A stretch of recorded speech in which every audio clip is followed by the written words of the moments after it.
So let's take a look at assignment 1.07. This is an extra credit assignment, okay?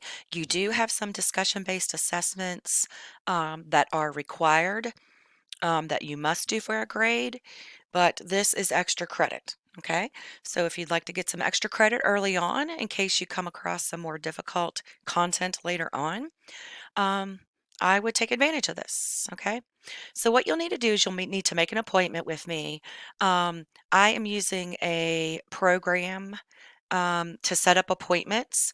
So I have the link for that, and I will put that in the announcements or somewhere where you have access to that link. Okay. You can make appointments for um, a couple different days. And if none of those days and times work for you because you're working or whatever you have going on, you just need to let me know that. Okay. So this is 1.07 discussion-based assessment. So this would be us discussing Module 1 and kind of what you've learned or what you know from Module 1. Let's look at the rubric. All right. So do you understand the content of what was discussed in in Module 1? All right.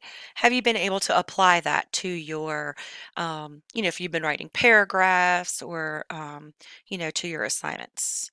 And then, do you seem prepared when I'm asking you questions? Do you fully participate? All right. And then, do you initiate and can then complete the call? And we'll do a Google Meet. Okay. So again, this one is optional. All right. And I do have a Calendly program that I'm using that you can sign up for an appointment if you would like to do that. Okay. Again, extra credit, not required, but it might be nice to have a bump in your grade early on.